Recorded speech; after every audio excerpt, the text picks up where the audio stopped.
កំប្លែងសម្រាប់មាសស្ងួនក៏បងពេញចិត្តទូមិនបានស្និទ្ធនេបនិតប្រលឹងមិនហ៊ាននិយាយ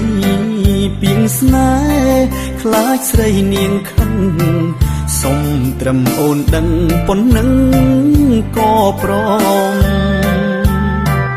ការពិតបងស្នេហ៍មាសមេពេលក្រៃស្នេហ៍ពេញហង្រតីមេឃដីសាកសីក្តីស្នេហ៍ខ្ញុំផងតែសូមកុំអោយនាងដឹងក្រែងវាខុសឆ្គងព្រោះចិត្តស្រីពងមិនមែនខ្ញុំឡើយស្នេហ៍ស្នងបេះដូងទោសមនិញក្តីស្នេហ៍បែរត្រូវចង់ចាញ់អ្នកខ្ញុំស្រឡាញ់ត្រូវគេនេបនិតមិនមែនចិត្តជាទេវតាកូនអ្នកចំ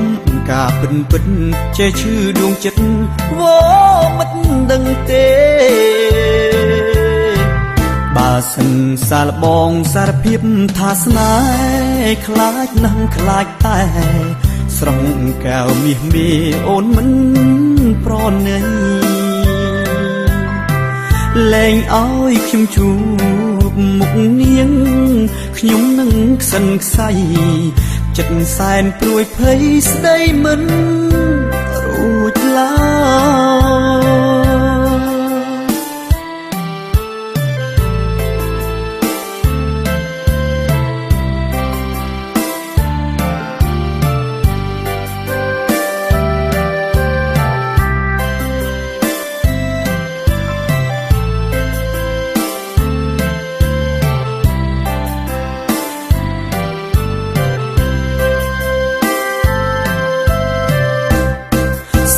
ស្នងបេះដូងទោសមនិញ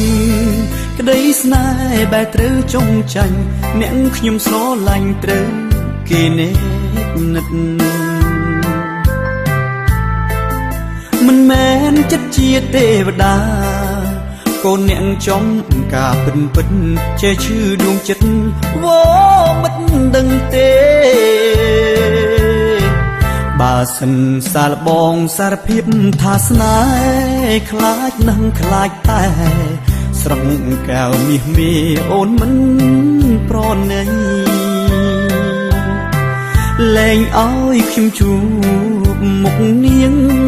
ខ្ញុំនឹងខ្សិនខ្សៃចិត្តសែនព្រួយភ័យស្ដីមិន